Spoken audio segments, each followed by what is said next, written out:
SportsBeat is powered by KSLSports.com. Thank you so much for staying up with us. I'm Jeremiah Jensen. This is Sam Farnsworth, and this is SportsBeat. Utah Jazz have won 4 of their last 5 games, and Mike Conley could be back soon. We have an update from him. Yeah, and the Cougars, Aggies, Utes, they all continue their bowl preparations. Who will play? Who won't for the Utes in the Alamo Bowl? All right, now to the Jazz. The last time we saw Mike Conley on the floor in a game was December 2nd at Philadelphia. He missed the last 5 games with hamstring soreness, but now he could be ready for a return with the team. Conley spoke to the media today. He said if it were up to him, he would already be playing. He's played through tough injuries in the past, but a hamstring injury is something he hasn't experienced before, and he's had to learn some patience. The goal to come back by Tuesday against the Magic, and when he does, he'll come with a new perspective on things. It's easier to see from the bench. It's easier to see interactions between players and coaches, you know, the chemistry on the court. And, you know, just I actually think it was a blessing, you know, kind of being able to sit back and look at it from a different lens. And I think it'll help me when I come back and hopefully help the team. We've got more Jazz coming up in a bit later on in the show today. But in today's games, former #1 overall pick Markelle Fultz, he was getting flashy. Whoa. With the Magic there. Look at that, behind the back, and the dunk ties the game at 50. The Magic was knocking them down from downtown, too. They hit 17 three-pointers. They had 8 players in double figures. Orlando wins 130-119. The Lakers take their 6-game win streak to Atlanta. LeBron dunks in 2 of his game-high 32 points. He had 7 assists, including this one. Between the legs to Dwight Howard, and yes, Dwight Howard is playing like the old Dwight Howard. LeBron also had 13 rebounds in the game. Lakers win by 5. Spencer Dinwiddie having a career year with the Nets. It continued today against the Sixers. That you shoot for guys that might be somewhat limited. Goodness gracious! Spencer Dinwiddie. Whose baby is that? Somebody get He scored 24 points. The Nets won it 109-89. Up next, we rewind a roller coaster week for the Jazz. And bowl preparations continue for the Utes, Cougars, and Aggies. They own the state, and obviously they don't offer a lot of guys, mostly 4 or 5 stars.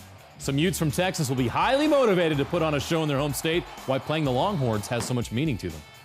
Basketball is not, when you're about to do that, basketball is not that important. Santa Rudy hosted a party for some local kids and their families. Hear why this was so important for him. That's coming back when SportsBeat continues.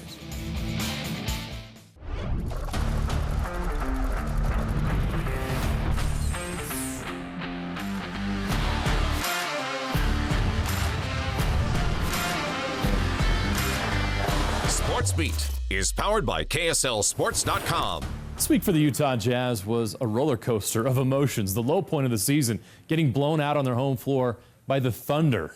Yeah, but they would respond with 2 straight wins, and they've won now their last 5 games. So let's rewind.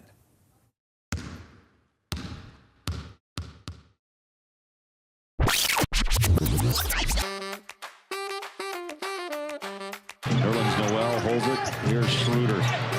Wide open look and hits it. How much time did Schroeder have? Too much. To look at that. And tonight they've been exposed a bit. They have been exposed. Well, right here, a veteran move from Chris Paul. He gives Rudy kind of the okey-doke, makes him think he's going to pass it. Calmly knocks down the mid-range.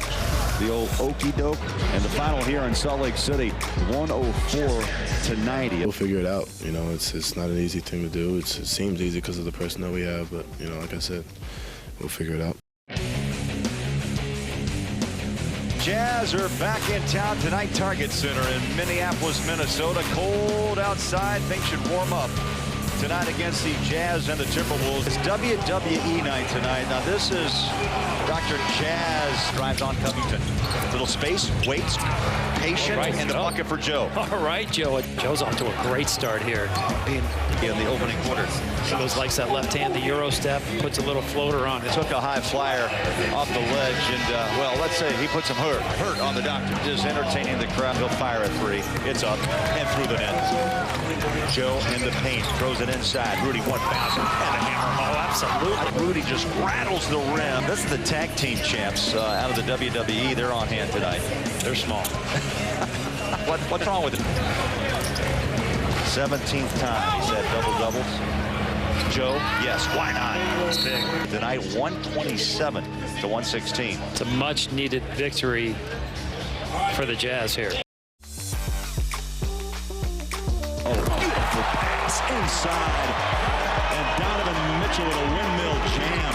He draws a double inside in the crowd tee, and Donovan jumps off a trampoline. Ball deflected, picked off. The Jazz again, very quick in the passing lane, and Royce flies home for two. Donovan, right to left hand, another hammer. Oh, he popped that rim good. Donovan with two. Beautiful pass from George to Royce O'Neal.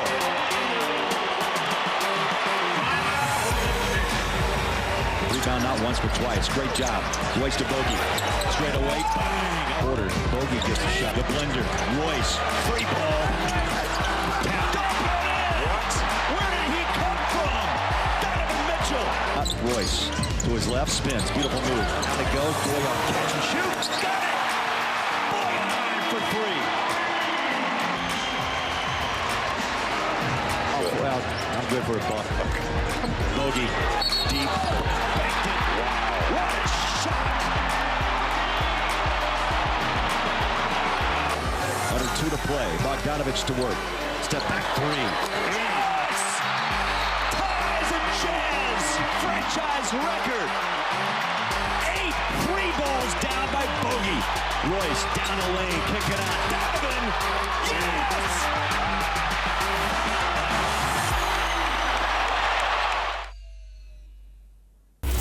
Well, as you just saw Friday night, Bojan Bogdanović came up with some big three-pointers late in the game to help the Jazz beat the Warriors. Those 8 threes, all the baskets he made in the game were three-pointers, which put him in a 4-way tie for the franchise record for threes in a game. And so we thought it would be fun to check out who he's tied with in Jazz history. So we dig into the archive. Rodney Hood did it most recently in March of 2016. He made 8 threes, scored all 30 of his points in the first half against the Lakers. It was Lakers 37, Hood 30 at halftime in that game. The Jazz blew him out by 48 points. Randy Foye played 11 seasons in the NBA, just one of those with the Jazz. But in March of 2013, he made team history, sinking 8 of 9 three-point shots in a 26-point game against the Nets. He made 178 three-pointers that season, which at the time was the single-season franchise record. And then how about 1994? In November, Jeff Hornacek was perfect, made all 8 three-point shots he took. The Jazz beat the Sonics on that night. The 8th three he made gave him a career-high 40 points in the game. That was 25 years ago. How is that even possible? Nuts. All right, now to college football. The Utes are preparing for their final game of the season, the Alamo Bowl in San Antonio against 7-5 Texas. This is a chance for the 11-2 Utes to end the season strong against one of the most recognizable brands in college football, and to do it while the eyes of Texas are upon them. Yes, it's important for recruiting. The Utes have a long history of finding great players in the state of Texas and will continue to do so. For Texas players on the roster like Jalen Dixon and Brant Keithy, it's a chance to show the Texas football program how big of a mistake they made by not recruiting them. I was kind of hyped about it, not being, recruited by them, and knowing that, I feel that I was, capable of playing there, but them not seeing that way it brings a little bit of a chip on my shoulder, and that's just a part of it. So they own the state, and obviously they don't offer a lot of guys, mostly 4 or 5 stars. So a lot of the 3-star guys have to go outside the state. So that's just what position I am in. Happy to be here. He throws it outside, intercepted by Jalen Johnson. 25-20, 15, 10-5. That's a touchdown. It's a house call for Jalen. Jalen Johnson announced Friday he will forego his senior season and enter the NFL draft. He leaves Utah an All-American and will go down as one of the greatest players in program history. He's elected to enter the draft, which was no surprise. We all knew that was the plan from the original plan, and he's also decided that he's going to forego the bowl game. I give my advice and my opinion, but it's ultimately the player's decision. If asked for, my advice, and so we did have a discussion. Yep.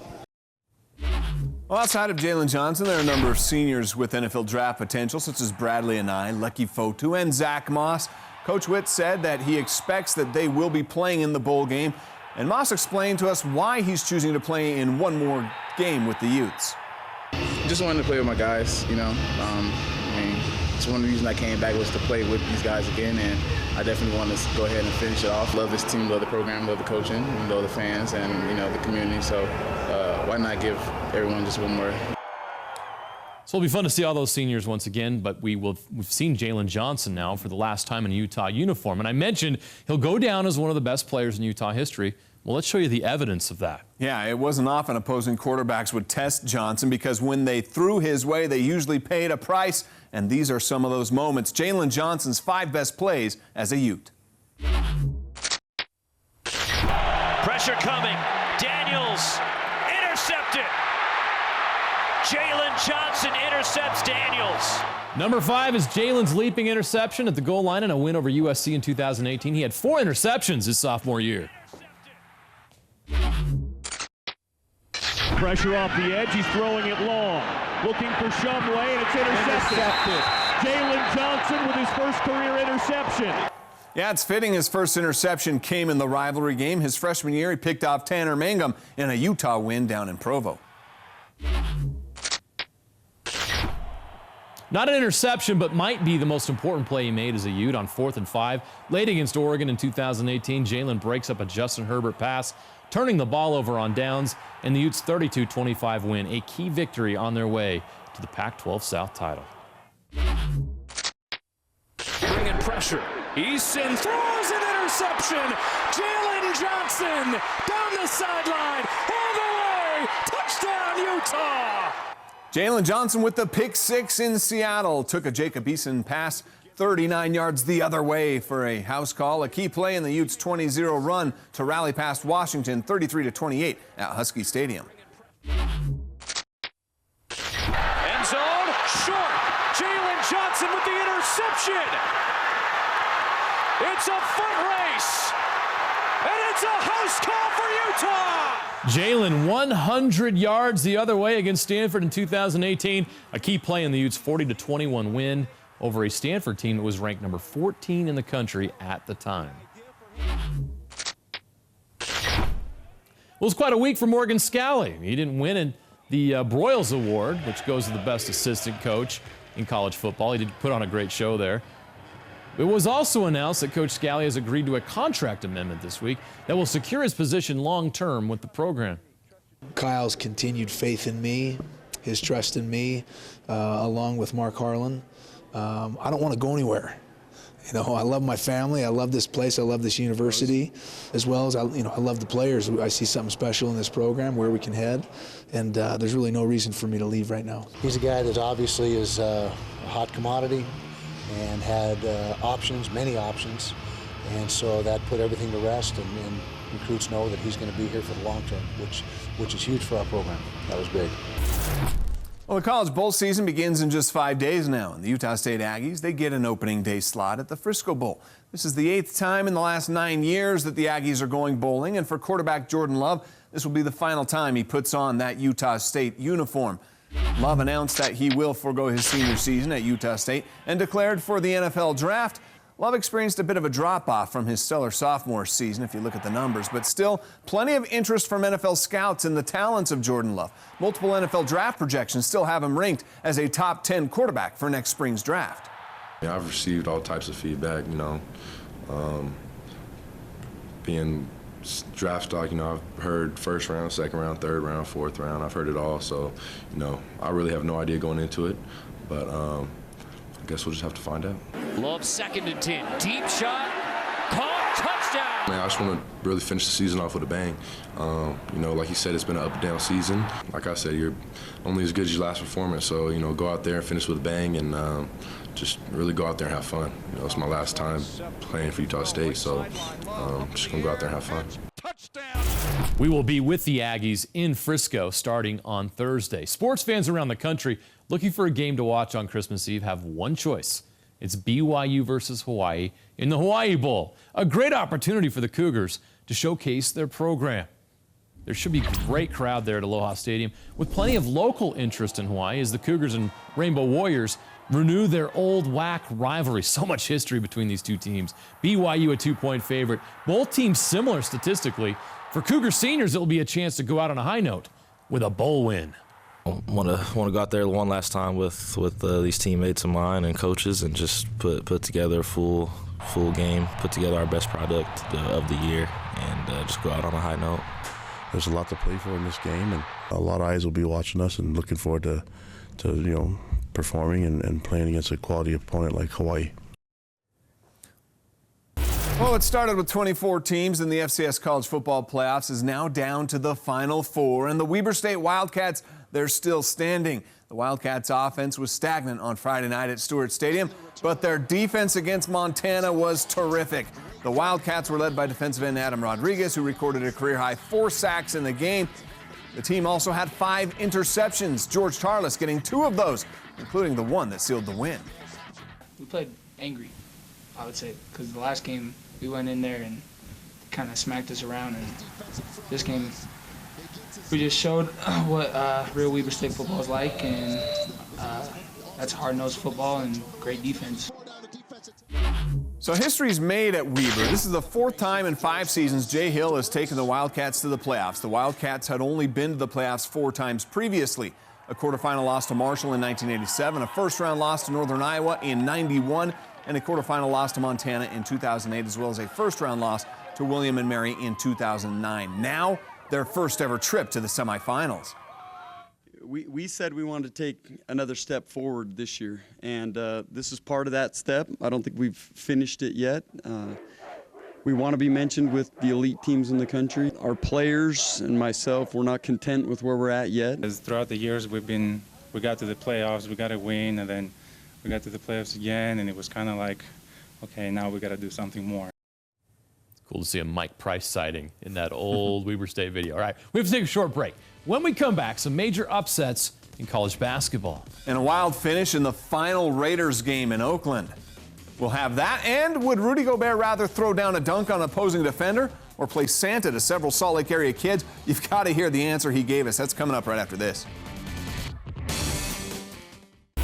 You know, we get to see the good that Utah Jazz players do on the court, but we don't often get a chance to see what good they're doing off the court in our community. Yeah, Rudy Gobert this week hosted several kids from the Salt Lake area for his Rudy's Kids Foundation holiday hoopla. There was food, there was fun, and yes, there were gifts given out by the big man himself. Rudy, what feels better, dunking on a defender or watching these kids open presents? This by far, you know, I mean, it got me a little emotional. Just the first kid that was crying when he got the gift.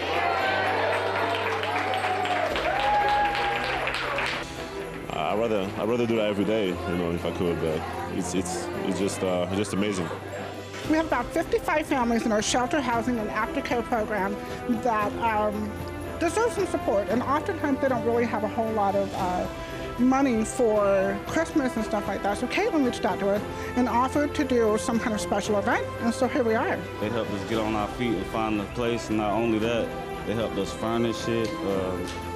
It's a lot, everything, and they still helping us to this day. You know, as a kid, I was the same. You know, I was one of these kids, and it just reminds me all the memories from me being a kid and being so excited for Christmas and being able to have some gifts. You know, it means everything. Basketball is not when you're about to do that. Basketball is not that important.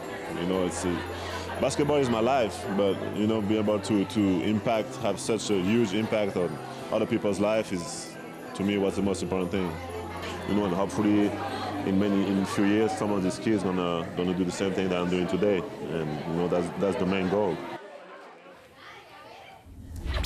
Now moving on to college basketball. There were some big upsets in college basketball today. Wofford at number 17 North Carolina. Second half, Nathan Hoover with a 3 that ties the game at 42.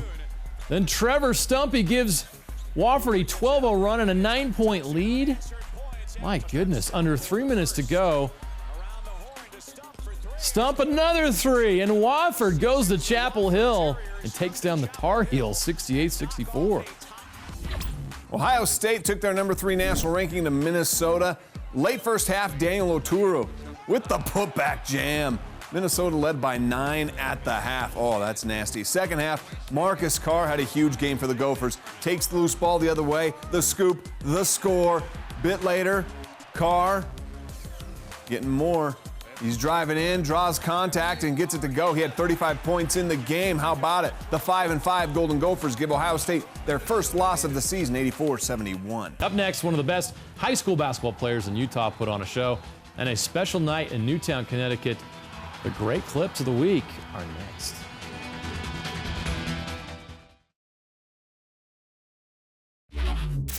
Great clips of the week. Just Memphis Grizzlies rookie Ja Morant doing Ja Morant things again. And yay, congratulations to Aaron Baines. He has now been posterized for an NBA record 500 times. Hey, Fremont basketball star Dallin Hall. Hammer, meet Nail. Oh! What a dunk. He had 43 points, 11 rebounds. How many? 43 and 11. What? Hey, led Fremont to the Elite Eight championship with a 64-60 win over Bingham. Where is he going to play college ball? I want to know that. Tanner Groves of Eastern Washington. My. We promise no one was hurt in the making of this great clip. Oh, man, except some feelings were probably hurt on the opposing team. Oh, my goodness. How about NC State's Markel Johnson at the buzzer for the win? Buckets. No. All right, we saved the best for last. Newtown defeated Darien 13-7 to win the Connecticut Class Double-L State Championship 7 years to the day after the Sandy Hook Elementary School tragedy took place in that town. Quarterback Jack Street connected with receiver Riley Ward for a 36-yard touchdown pass as time expired to win the game and cap an undefeated season for Newtown. They went 13-0. It was the team's first state championship in 26 years. Incredible. Imagine the emotion that was felt in the stadium as this took place, and just what a special moment for everyone involved. No kidding. Unforgettable. That'll last for many years to come, no doubt. Thanks for watching, everyone.